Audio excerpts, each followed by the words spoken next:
사무엘상 1장 11절입니다. 사무엘상 1장 11절.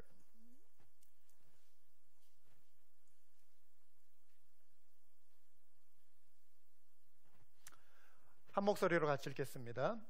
서원하여 이르되 만군의 여호와여, 만일 주의 여종의 고통을 돌보시고 나를 기억하사 주의 여종을 잊지 아니하시고 주의 여종에게 아들을 주시면 내가 그의 평생에 그를 여호와께 드리고 삭도를 그의 머리에 대지 아니하겠나이다. 아멘. 광고 시간에 말씀드린 것처럼 오늘은 미국에서 어머니 날로 기념하는 날입니다. 자녀를 양육하시며 애쓰신 모든 어머니들 수고 많으셨습니다. 비록 어머니 날이 교회 절기는 아니지만 1년에 한 차례라도 우리 어머니를 좀 다시 한번 깊이 생각해 볼 수 있는 그런 시간이 아닐까 싶습니다.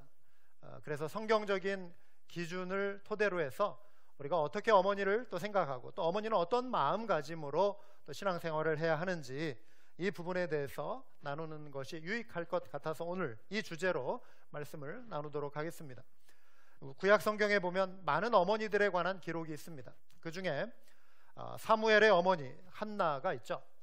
한나는 저에게도 개인적으로 유독 친근감을 주는 그런 인물입니다. 슬픔을 기도로 이겨낸 여인이라고 하는 측면에서 돌아가신 저희 어머니를 많이 떠올려주기 때문에 그렇습니다. 우리 한나의 인생은요, 사무엘을 낳기 전까지 오랜 시간 동안 슬픔 속에 있었던 그런 인생이었습니다. 히브리인들의 문화 속에서 자녀를 출산할 수 없는 그 여인은 굉장한 수치심 속에 살아가게 되는 것입니다. 한나의 슬픔은 이와 관련이 있었습니다. 우리 남편 엘가나에게는 한나 외에도 브닌나라고 하는 다른 아내가 있었습니다. 아마도 대를 잇기 위해서 엘가나가 두 번째 부인을 얻지 않았나 싶습니다. 한나와 반대로 브닌나는 자식을 여럿 두었습니다. 이 때문에 브닌나는 한나에게 틈틈이 다가와서 위세를 부리고 한나를 무시하고 괴롭히기 시작했습니다. 아주 모욕감을 주는 일들이 많이 있었습니다. 그 내용이 사무엘상 1장 16절에 나오는데요, 여호와께서 그에게 한나에게 임신하지 못하게 하심으로 그의 적수인 브닌나가 그를 심히 격분하게 하여 괴롭게 하더라. 브닌나는 우리 한국식 발음으로 그 이름처럼 다가와서 분이 나게 하는, 성을 팍팍 돋구는, 분나게 하는 그런 여인이었던 것 같습니다.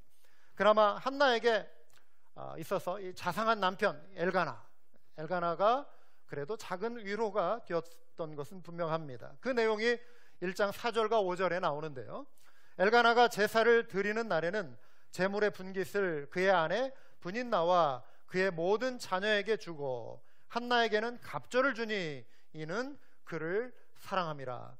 만약에 남편마저 애 못 난다고 막 구박하고 그냥 브닌나만 이렇게 더 사랑해주고 하면 한나는 정말 어디 갈 데가 없이 정말 외로운 더 큰 슬픔 가운데 있었지 않겠습니까? 그래도 엘가나가 한나를 사랑해서 이렇게 배려하고 또 보살피는 그런 자상함이 있었습니다.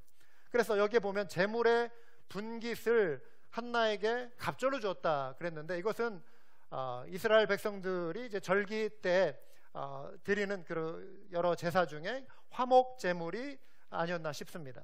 화목제는 예배를 드리고 나서 남은 그 고기를 이제 가족들이 함께 나누어서 먹고 잔치를 벌이는 그러한 제사였습니다. 그래서 한나에게는 브닌나와 그 자녀들보다 갑절로 더 많이 주면서 그 마음을 위로해 주는 거였죠. 아주 자상한 남편의 모습이었죠. 엘가나는 한나를 위로하기 위해서 이렇게 지금 했던 것입니다. 한 번만 한 것이 아니었어요. 그런데 남편의 이러한 태도를 브닌나가 곱게 볼 리가 없었던 것이죠. 그 모습을 이렇게 보면서 질투심이 막 생겼던 것입니다. 그래서 더 한나를 막 괴롭히기 시작한 것입니다. 이것이 한나에게는 큰 슬픔이 된 것입니다. 사무엘상 1장 7절에 이런 내용이 나옵니다. 매년 한나가 여호와의 집에 올라갈 때마다 남편이 그같이 하매 여호와께 올라갈 때마다 그렇게 하매, 반복적으로 그렇게 했다는 것입니다. 브닌나가 한나를 격분시킴으로 한나가 울고 먹지 아니하니 그랬습니다. 한나의 훌륭한 모습은요, 그런데 여기에서 분인나가 행하는 그런 좋지 않은 모습, 또 악한 모습을 악으로 갚지 않았다라고 하는 것입니다. 자기도 그냥 맞받아치거나 성을 내거나 같이 싸우거나 이러지 않고 이 슬픈 감정을 하나님께 나와서 토해놓은 거예요. 쏟아놓는 것입니다. 사람과 맞서지 않고 하나님 앞에 나와서 기도하며 이 문제를 해결하려 했다라고 하는 점이 한나에게 있어서 훌륭한 모습이었습니다.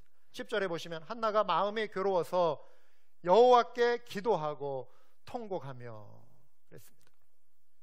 한나는 지금 고통 중에 자신에게 임한 이 시련을 헤쳐나갈 길을 기도의 자리에서 찾기 시작한 것입니다.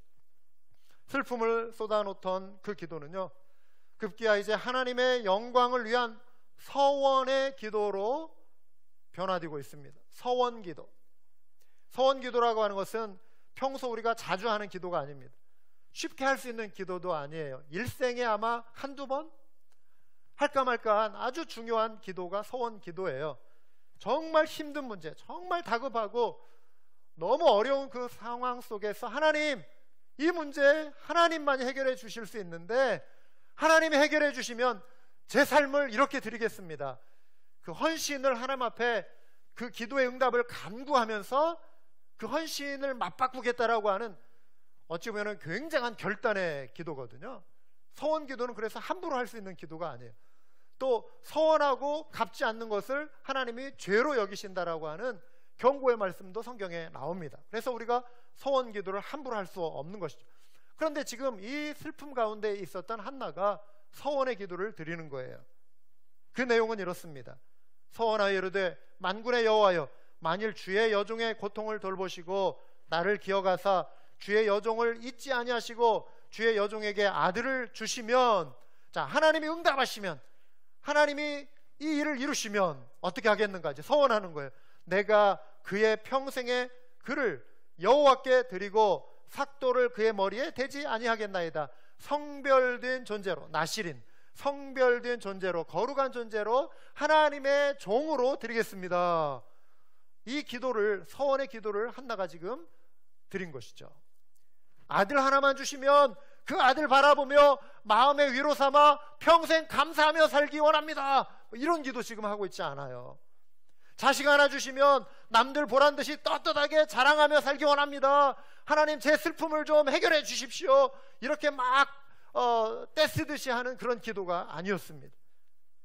자신의 슬픔을, 그 자식을 얻음으로 인해 해결할 수 있는 건 분명해요. 그런데 슬픔을 위로해 줄 그 자식일 수 있지만 오히려 그 자식을 하나님께 바치겠다. 그 자식 바라보며 내 남은 인생 위로받으며 살겠습니다. 이게 아니라 하나님께 드리겠습니다. 이 서원의 기도를 그가 드리고 있는, 이 서원의 기도를 하나님이 기다리셨을까요? 아마 그러셨던 것 같아요. 하나님이 이 한나가 이 서원의 기도까지 나오는 때를 기다리시지 않았나 싶어요. 여러분, 하나님은 지금 한나의 인생뿐만 아니라 이스라엘 백성이라고 하는 이 전 민족의 그 상황을 함께 바라보시며 그들의 구원자로 일하고 계시는 하나님이시죠. 한 개인의 역사뿐만이 아니라 민족의 역사를 동시에 바라보며 퍼즐을 맞춰가고 계신 거였어요. 그래서 한나가 지금 철저히 마음을 낮추고 하나님 앞에 헌신하기를 마치 기다리신 것처럼 보여요. 한나를 통해 사무엘이 태어나잖아요. 그리고 하나님이 그 사무엘을 통해서 위대한 하나님의 사람으로 그를 사용하시고 이스라엘 민족의 지도자로, 또 사무엘을 통해 사울 왕과 다윗 왕이라고 하는 새로운 왕조 시대를 열어가는 가교 역할을 그가 할 수 있도록 만드셨어요. 또 엘리의 영성이 기울어져 가고 이스라엘의 영적인 기운이 사그러져 갈 때 밤하늘에 반짝이는 별처럼 사무엘을 들어 쓰셨거든요. 하나님이 지금 기다리신 거였습니다. 한나는요, 사무엘을 통해 자신의 슬픔을 보상받으려 하지 않았습니다. 말씀드린 대로 사람들에게 그냥 자랑거리 하나 삼을 그런 아들 주십시오, 이런 기도가 아니었다라고 하는 것입니다. 하나님의 영광의 도구가 되도록 아들을 하나님 앞에 바치겠습니다. 그 기도를 드렸던 것입니다. 하나님은 시련을 통해 지금 한나의 마음을 준비시켰습니다. 그녀를 통해 사무엘을 낳게 하셨죠. 그리고 하나님의 일꾼으로, 하나님의 위대한 종으로 사용하셨습니다. 여러분, 시련과 고통은 우리로 하여금 기도의 자리를 찾게 합니다. 기도의 자리에 나와 엎드리게 만들죠. 사랑하는 여러분, 저와 여러분에게도 어떤 시련이 찾아올 수 있습니다. 그 시련이 하나님의 계획과 만일 맞닿아 있다면, 우리가 지금 겪는 어떤 고통이, 어떤 시련이 우리는 알지 못하지만 하나님이 이루어 가시는 어떤 하나님의 경륜, 하나님의 어떤 계획 속에 맞닿아 있다면, 그것은 그 시련 너머에 일하시는 하나님의 큰 계획이 있음을 우리가 믿고 인내해야 할 시련이라고 하는 것입니다. 할렐루야. 특히 여러분, 자식 문제로 근심하고 슬퍼하는 어머니들이 계실지 몰라요. 그렇다면 하나님이 일하시는 그때를 기대하시고 인내하시기 바랍니다. 하나님이 우리 어머니들의 눈물 뿌린 그 기도를 외면치 않으십니다. 그리고 하나님의 그 계획 속에 내 자식을 하나님 앞에 내어드립니다 기도하며 하나님의 계획과 맞닿는 그 기도를 우리 주님께 드리실 수 있는 어머니들 다 되시길 주님의 이름으로 축원합니다. 여러분, 하나님께 우리의 슬픔을 내어놓을 때 하나님은 우리의 근심을 기쁨으로 바꿔주십니다. 그래서 여러분, 간절히 기도하시기 바랍니다. 그 인내의 끝자락에 예배된 하나님의 특별한 계획이 여러분의 자녀들에게 있음을 믿고 소망하시는 우리 어머니들, 그리고 우리 부모님들 다 되시길 주님의 이름으로 축원합니다. 한나는 고통과 시련을 통과하며 신앙적으로도 많이 성숙해졌습니다. 하나뿐인 아들을 서원한 대로 지금 하나님께 드리면서도요, 한나는 이제 자식이 아닌 하나님으로 인해서 기뻐하고 감사하는 그러한 존재로 신앙이 성숙하기 시작한 것입니다.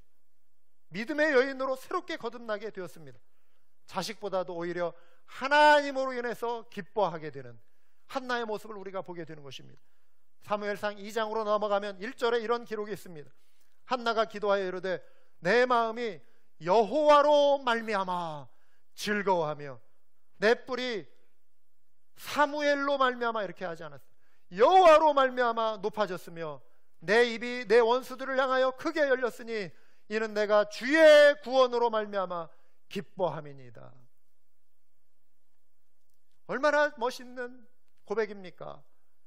뿐만 아니라 한나는 여기서 멈춘 것이 아니라 삶의 모든 것을 하나님이 주관하신다, 하나님이 통치하신다, 하나님의 주권, 하나님의 통치를 인정하는 신앙으로 또 계속해서 성장해 가고 있는 것입니다.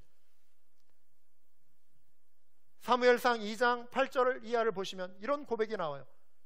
여호와는 죽이기도 하시고 살리기도 하시며 스올에 내리게도 하시고 거기에서 올리기도 하시는도다. 여호와는 가난하게도 하시고 부하게도 하시며 낮추기도 하시며 높이기도 하시는도다. 가난한 자를 진토에서 일으키시며 빈궁한 자를 거름더미에서 올리사 귀족들과 함께 앉게 하시며 영광의 자리를 차지하게 하시는도다.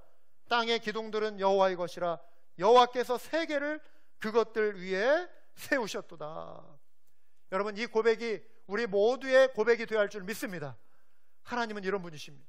낮추시기도 하시고 높이시기도 하실 수 있는 하나님, 그 하나님을 우리가 믿고 나아가는 것입니다. 이 고백 이후에 하나님이 그냥 사무엘을 받으시고 하나님이 도구로 쓰시는 것으로 입 싹 씻으시고 외면하신 분이 아니시라고 하는 거예요. 하나님이여 한나를 복주시기 시작하셨습니다. 여호와께서 한나를 돌보시사 돌아보셨다 그랬습니다. 그로 하여금 임신하여 새 아들과 두 딸을 낳게 하셨다. 이에 사무엘은 여호와 앞에서 자라니라. 한나의 슬픔은 이렇게 해피엔딩으로 마무리되고 있습니다. 여러분, 시련이 기쁨으로 변한 그 변화의 중심에 한나의 기도가 있었어요. 한나의 서원이 있었습니다. 주님의 주권을 인정하는 믿음이 있었습니다. 하나님께 여러분이 드린 헌신은 귀합니다. 하나님은 그 헌신을 받으시고 기억하십니다. 그 헌신을, 그래서 하나님 앞에 드리는 헌신을 아까워해서는 안 됩니다. 한나가 믿음으로 하나님께 드린 첫 아들 사무엘을 통해 하나님은 하나님의 일을 이루셨습니다. 어두운 이스라엘을 밝힐 등불로 사용하셨습니다. 사랑하는 여러분, 하나님은 저와 여러분이 드린 오병이어를 통해, 그게 우리의 가진 전부일 수 있잖아요. 오병이어, 그 소년이 갖고 있었던 전부, 그 오병이어를 통해 5,000명을 먹이시는 일을 이루시는 분이세요. 하나님이 사용하세요. 우리 헌신을 사용하십니다. 하나님은 우리로 하여금 남 좋은 일만 하게 하시는 것이 아니라 헌신한 이들 자신도 복 주시고 은혜로 갚아주심을 믿으시기 바랍니다. 우리는 하나를 하나님께 드리지만은요, 하나님은 그것을 10배로, 30배로, 100배로 되돌려 주시는 분이심을 여러분 잊지 마시기 바라요. 하나님은 결코 우리의 헌신을 외면치 않으시고요, 우리가 손해보게 하시지 않으시는 분이십니다. 하나님이 우주 만물 모든 것의 주인이신데 물질이 부족해서, 어떤 삶의 인생이 부족해서 그것을 요구하시는 것이 아니세요. 사실은 헌신이 우리에게 유익이 되는 거예요. 헌신을 통해 하나님의 사랑의 계획을 우리를 통해 또 이루어 가시는 것입니다. 서두에 슬픔을 기도로 이겨낸 여인, 이러한 관점에서 이 한나를 볼 때 저희 어머니를 떠올린다라고 하는 말씀을 잠깐 언급드렸는데요. 2019년 10월 24일, 작년 10월에 저희 어머니가 이제 천국에 가셨습니다. 그때 저희 누이들이 이제 어머니 방을 정리하다가 한국에 이제 방에 농이 있잖아요. 장롱이 있잖아요. 이부자리 이렇게 놓는, 그 속에서 어머니의 일기장을 발견했습니다. 긴 내용은 아니었지만 어머니께서 살아오신 그 삶을 이렇게 요약해서 정리해 놓으신 그런 글들이었어요. 어머니가 겪어오신 인생의 시련, 그 삶의 아픔이 그 일기장 안에 고스란히 담겨 있었습니다. 그 이야기를 모아서 이제 저의 생각을 이렇게 덧붙여 가지고요, 민들레의 기도라고 하는 제목으로 책을 한 권 쓰게 되었습니다. 오늘 앞에 가지고 나왔는데요, 한 100여 페이지 정도 됩니다. 민들레의 기도.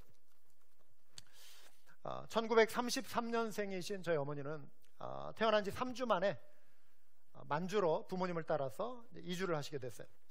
초등학교 5학년 때 해방을 맞이하게 됐습니다. 그런데 중국이 굉장히 위험해졌어요, 해방과 동시에. 그래서 급하게 다시 이제 한국으로 이렇게 되돌아오셔야만 했습니다.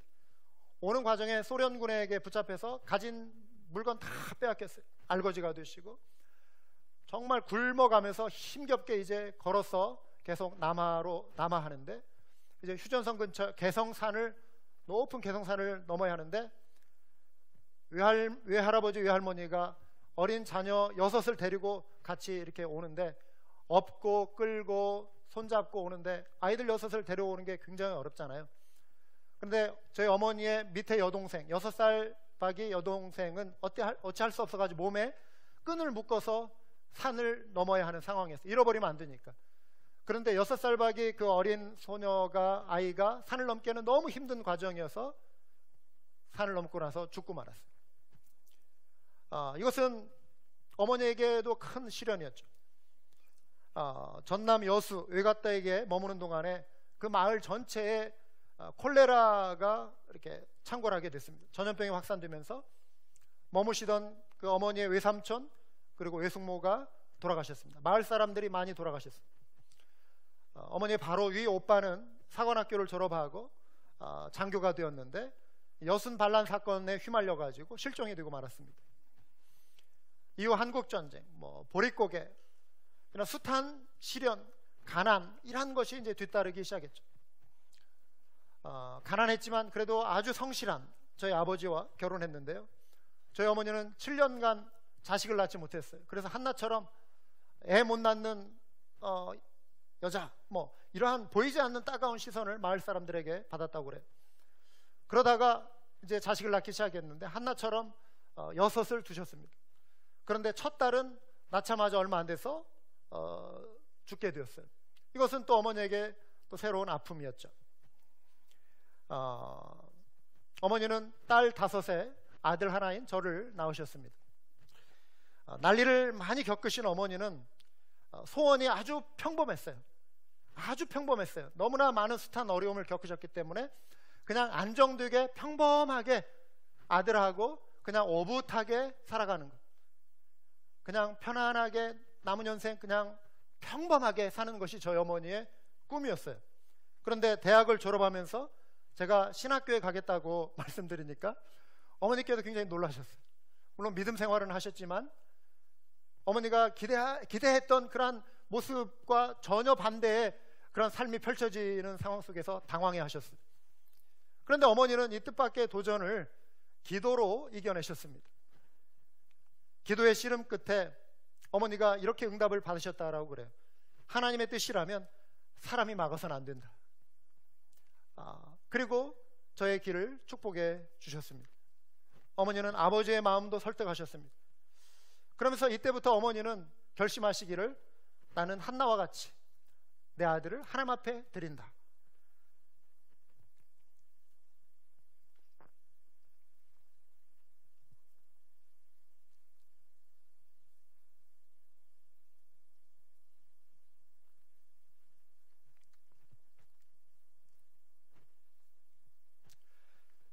(1996년에) 유학을 마치고 이제 한국에 왔다가 8년을 한국에서 보냈습니다.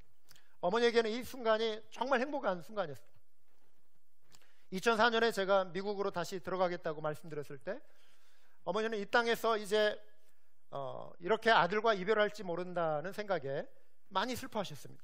의지했던 남편은 이미 천국에 가셨고 어머니는 무너져 내리는 그 마음을 주체하기 어려우셨을 것입니다. 이때도 어머니는 그 마음을 기도로 추스르셨습니다. 어머니의 일기에 이렇게 적어 놓으셨던 것을 보게 되었어요. 하나님, 이 일을 어떻게 할까요? 또 아들과 떨어져 살 수 없어요. 이제 아들하고 살아야 하는데 엄마를 두고 간다고 하네요. 한없이 슬피 울면서 기도했지. 하나님의 음성을 듣습니다. 울지 말라. 내가 있지 않니? 마음이 좀 편해졌다. 그래요? 눈물을 거두고 생각했다. 내가 낳았지만 내 아들이 아니지. 그러면 하나님의 뜻이라면 모든 게 순탄하게 보내주시고 아니라면 어느 모양이라도 못 가게 해주세요 했다. 3달쯤 기도했다. 엄마는 6개월 비자로 결국은 순탄하게 가게 되었다. 모든 게 하나 차질 없이 잘 갔다. 엄마도 사람인데 그 마음이 어떠했을까? 아무리 하나님을 의지한다고 하지만 너무 허전했다. 어머니의 일기 내용이었습니다. 2004년 1월에 미국에 다시 들어온 후에 저는 한마음교회를 개척했습니다. 6개월 정도 함께 보내실 작정으로 어머니도 함께 오셨습니다. 어머니는 든든한 저의 개척 동역자가 되어주셨습니다. 개척 멤버가 되어주셨습니다. 매일 새벽에 어머니와 함께 지금 우리 사무실로 쓰고 있는 이 교실에 우리가 예배당을 마련했었기 때문에 그곳에 와서 함께 기도하고 돌아가곤 했습니다. 한국에 어머니가 귀국하신 후에 섬기시는 교회에 새벽 기도도 들으시고 저녁 시간에는 미국 시간 타임과 맞춰서 종수가 이 시간에 새벽 기도하는 시간이지, 그러면서 그 시간에 어머니는 혼자 방에서 같이 기도를 해 주셨습니다. 교회에 중요한 사역이나 기도 제목이 있으면 통화 중에 제가 말씀드리게 되고 어머니는 그것을 놓고 쉼없이 기도해 주셨습니다. 한마음교회가 경험한 그동안의 기도 응답과 은혜를 어머니와 계속 나눌 때마다 어머니는 하나님께서 하시는 일을 보고 또 들으시고 기뻐하셨습니다. 저를 하나님 앞에 내어드린 그 결정이 하나님의 뜻이었음을 확신하시고 위로를 받으셨습니다. 어머니를 가까이에서 모시지 못하는 그 자식의 책임이 외아들인 저로서는 왜 없었겠습니까? 이것은 큰 아픔이었죠. 저에게는 부담이었습니다. 그런데 또 감사한 일이 생겼습니다. 2005년에 어머니가 사시던 시골집이, 제가 2004년에 미국에 나왔고요. 바로 1년 뒤에, 1년이 채 안 된 때에 시골집, 어머니가 사시던 시골집이 도로 공사 계획에 들어가서 보상을 받으시게 됐어요. 그래서 근처 아파트로 이사 가시게 됐고 남은 생애에는 돈 걱정에서 어느 정도 자유로워지실 수 있었습니다. 어머니는 저희 집안 외가 친척 통틀어서 처음으로 예수님을 영접하신 분이에요. 어느 누구도. 형제들이 많아요. 저 아버지 형제, 어머니 형제들이 많아요. 저희 어머니가 1호 그리스도인이었어요. 어머니는 당신을 민들레로 여기셨고 민들레 꽃을 사랑하셨어요. 책 제목이 그래서 민들레의 기도예요. 자식들은 민들레 솜꽃송이로 부르셨어요. 솜꽃송이가 하나씩 하나씩 피어나서 하얀 색이 변해서 씨앗들이 확 날아가잖아요. 어머니는 그 씨앗이 날아가는 것을 자식들이 엄마의 품 안에서 떨어가서 새로운 곳에 떨어져서 피어나는 그 모습을 연상하셨어요. 솜꽃송이로 피어난 자녀들 흩어져 날아갔습니다. 각자 좋은 짝 만나 믿음 생활 잘하고 있습니다. 믿음의 집안들을 잘 이루어가고 있습니다. 장로도 나오고 사위중에 목사도 나왔습니다. 2004년 저희 어머니가요, 처음 미국에 저 왔을 때 홀로 한국에 들어가시기 바로 전주 주일날 예배 중에 갑자기 특송을 하시겠다고 이렇게 요청을 하셨어요. 그래서 이제 그 전에 교회 올 때까지만 해도 어머니가 그런 말씀이 없으셨거든요. 그런데 마음에 갑자기 감동이 드셨나 봐요. 평소 좋아하셨던 찬송가를 펼치시면서 특송을 하시겠다고. 그때 부르신 찬송이 뭐냐면 새 찬송가로 373장인데 고요한 바다로, 그 찬양에 고요한 바다로 저 천국 향할 때 주 내게 순풍 주시니 참 감사합니다. 고요한 바다로 저 천국 향할 때 주 내게 순풍 주시니 참 감사합니다. 그러면서 2절, 3절, 4절 계속해서 부르셨어요. 큰 물결 일어나 나 쉬지 못하나 이 풍랑으로 인하여 더 빨리 갑니다. 내 걱정 근심을 쉬 없게 하시고 내 주여 어두운 영혼을 곧 밝게 하소서. 이 세상 고락간 주 뜻을 본받고 내 몸이 의지 없을 때 큰 믿음 주소서. 저희 어머니의 인생은요, 이 찬송가 가사처럼 정말 거친 풍랑도 겪으시고 또 하나님이 때로 주시는 잔잔한 물결 속에 또 순풍 속에 나아가시는 그러한 여정도 있었습니다. 걱정 근심도 많았습니다. 시련도 많았습니다. 행복했던 순간들도 있었습니다. 이 세상 고락간 의지할 데 없어 당황하는 때도 있으셨습니다. 그러나 이 모든 도전을 견뎌내신 것, 저희 어머니의 인생을 가장 특징 지을 수 있는 한 단어를 꼽자면 기도였어요. 기도. 민들레의 기도, 어머니의 기도. 주님 의지하는 믿음, 새벽마다 눈물 쏟으며 하나님 앞에 무릎 꿇고 매달린 그 믿음이 외로움을 이겨내는 가장 큰 힘이었습니다. 사랑하는 여러분, 오늘 이 말씀을 들으시는 우리 어머니들, 우리 사랑하는 성도님들, 여러분 마음에 혹시 슬픔이 있습니까? 자녀로 인한 아픔이 있습니까? 그렇다면 그 시련을, 그 아픔을 기도로 바꾸시기 바랍니다. 기도가 시련을 이기게 합니다. 하나님께 올려드리는 어머니의 기도를 하나님은 외면치 않으십니다. 기도하며 하나님이 원하시는 그것을 내려놓으시고 또 하나님 앞에 내어드리시기 바랍니다. 하나님은 그 헌신을 통해 영광 받으실 것입니다. 어머니의 기도는 가정을 변화시킵니다. 어머니의 기도는 교회를 변화시킵니다. 어머니의 기도는 세상을 변화시키는 힘이 있습니다. 기도하는 성도, 기도하는 그 어머니의 슬픔을 우리 주님께서는 기쁨으로 변화시켜 주심을 믿으시기 바랍니다. 기쁨으로 보상해 주실 것입니다. 기도하시겠습니다.